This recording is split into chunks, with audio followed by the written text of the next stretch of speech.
Alors, c'est quasi impossible de faire une réponse globale à ce type de questions parce qu'effectivement, la situation est excessivement variable, hein. On est dans une situation où des entreprises n'ont pas cessé de travailler.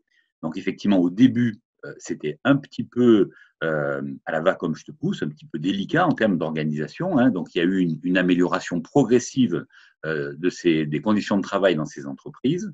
Là, on est dans une deuxième phase, c'est-à-dire des entreprises qui avaient complètement arrêté et reprennent progressivement, et d'autres qui préparent une troisième phase qui est la reprise à partir théoriquement du 11 mai, hein. Donc effectivement, moi, je vois de tout, hein. On voit à la fois des entreprises qui en font presque plus maintenant que ce que je leur demanderais de faire pour respecter un petit peu ce que, au meilleur de notre connaissance actuelle, il est préconisé, hein, sachant qu'effectivement, on est avec une problématique qui comporte plein d'incertitudes, hein. Donc, c'est ce qui est un petit peu le problème délicat, hein, c'est qu'on n'est pas sur quelque chose dont les connaissances sont assises. Il suffit d'aller chercher les publications de référence et de déployer en fait des recettes, hein. On est sur quelque chose où on est en train d'inventer des nouvelles pratiques, hein, pour garantir effectivement cette notion de santé et de sécurité. Donc, effectivement, il y en a qui font plus que ce que je leur demande. J'étais hier en échange avec une DRH d'une grande surface de ma ville qui me disait que voilà, nous on a mis d'abord les plexiglas pour nos caissières, ensuite on a réussi à trouver des masques de type alternatif, et maintenant on a commandé des visières. Donc finalement on va avoir des caissières qui vont être protégées, finalement plus qu'un soignant qui va intervenir pour intuber un patient Covid positif, hein, avec des contraintes qui sont quand même excessivement pénibles pour la personne. Et puis par contre, effectivement, j'ai vu aussi, parce qu'on se déplace parfois sur les sites, hein, quand on a une inquiétude particulière, j'ai vu aussi des endroits, notamment dans les entreprises du médico-social, hein, euh, où les salariés sont très très inquiets, à la fois pour la prise en charge de leurs résidents, hein, donc on pense aux EHPAD, mais on a tous ces endroits où les gens s'occupent de personnes handicapées, quoi, hein, et inquiets effectivement pour eux-mêmes aussi, compte tenu de fait que voilà, c'est pas encore tout à fait au top. Mais ça se construit, hein. Et c'est là que nous, on intervient. Alors, je pense qu'il y aura en fait deux séries de mesures, hein, des obligatoires, celles qui seront préconisées par les autorités de santé et validées par le gouvernement, donc qui vont s'imposer à tous en fonction, on prend l'exemple du port de masque dans les transports en commun. C'est une mesure d'ordre général, sanitaire, qui va s'imposer à tous, point à la ligne, hein, comme le confinement s'est imposé à tous, hein. Et puis après, il y a d'autres mesures qui seront, et c'est là que nous, effectivement, on essaie d'être très opérationnels, en fait, qui sont calés sur les réalités du terrain, hein. Notre spécificité, c'est d'aider chaque entreprise à construire les mesures de prévention qui sont adaptées à leur cas particulier, en appliquant une méthodologie pour laquelle, effectivement, on est équipé. Donc oui, il y aura effectivement des changements pour des salariés, à la fois sur les mesures générales et sur les mesures particulières, puisque cette organisation du travail pour laquelle on essaie d'accompagner les employeurs va se traduire pour les salariés en consignes, hein, consignes à respecter, équipement apporté, voilà.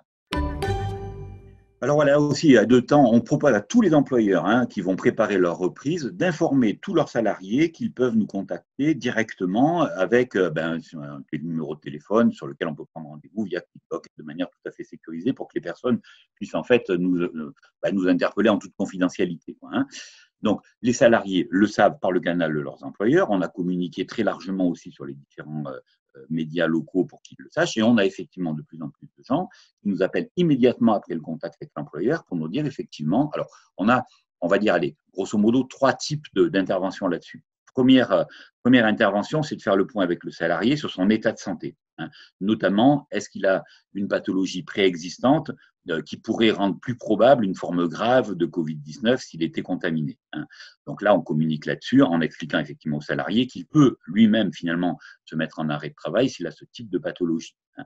Et on peut lui conseiller effectivement de ne pas reprendre éventuellement si vraiment il y a une… Je prends un exemple très concret. Hier, je voyais une salariée, donc à la demande de son employeur, qui reprenait le travail après un arrêt parce qu'elle avait à la fois une hypertension, une obésité et qu'elle avait fait une embolie l'année précédente, hein.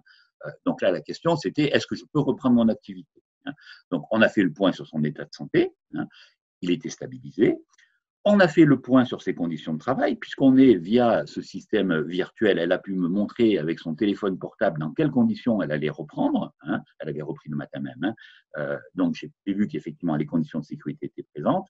Et donc, comme on a fait ce lien entre voilà, conditions de santé, conditions de travail satisfaisantes, ben, j'autorise la reprise. Hein.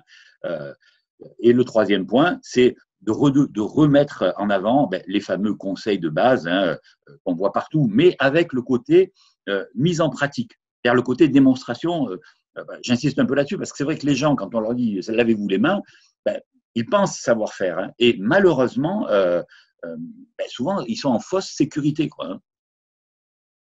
Donc voilà un peu l'intervention sur le plan de l'individu. Et on a effectivement, actuellement, on ne fait pas de visites dites périodiques, c'est-à-dire les visites, j'allais dire, que la grande majorité des gens connaissent sous forme de notre intervention principale, en quelque sorte. Hein. Donc on ne fait pas ce type de visite-là, on fait uniquement des visites à la demande de reprise, d'embauche, qui a effectivement des activités qui vont crescendo, finalement, hein, du fait du besoin.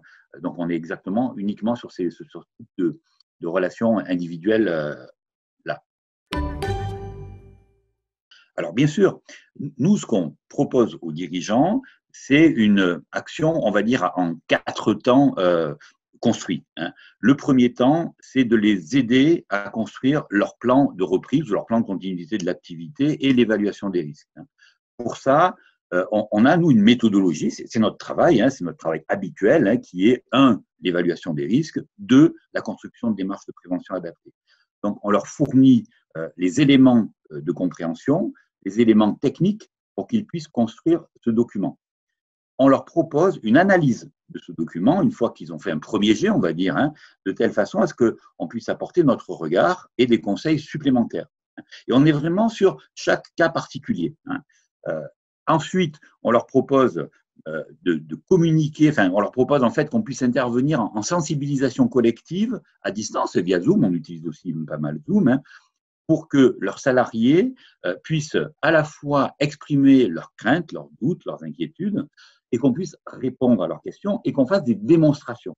Parce que typiquement, hein, si on prend des cas très particuliers qu'on voit partout, comme le lavage des mains, le lavage des mains, ce n'est pas le lavage des mains comme vous le montrez à vos enfants quand ils sortent des toilettes avant d'aller prendre leur repas. C'est un lavage des mains de type bio-décontamination. Donc, c'est technique. Donc ça, on leur fait des démonstrations, puisque via Zoom, je peux montrer comment je me lave les mains à distance, hein, et on leur demande de le refaire devant nous, de telle façon à ce qu'on s'assure qu'ils ont bien compris cette technique-là. C'est la même chose pour le port des gants et la façon dont on les enlève, c'est la même chose pour le port du masque et la façon dont on l'enlève. Le troisième temps potentiel sera d'aller voir sur place les écarts qu'on peut constater entre le travail prescrit, classique, hein, et le travail réel, en fonction des aléas que les gens vont rencontrer. Hein. Et donc, on a commencé à le faire, ça, avec les entreprises notamment, qui redémarrent, hein, puisque celles-ci veulent redémarrer dans des conditions de sécurité à la fois juridiques pour l'employeur et puis de santé et de sécurité pour les salariés, qui soient les plus optimales possibles. Et là-dessus, on est totalement engagé. Nous, nos équipes n'ont pas cessé de fonctionner. Elles sont équipées hein, pour intervenir dans des conditions de santé et de sécurité tout à fait convenables. Hein. On a anticipé, c'est notre métier, heureusement qu'on s'y est pris pour nous-mêmes, hein. On a anticipé pour qu'elles soient effectivement en capacité d'intervenir dans des conditions tout à fait satisfaisantes.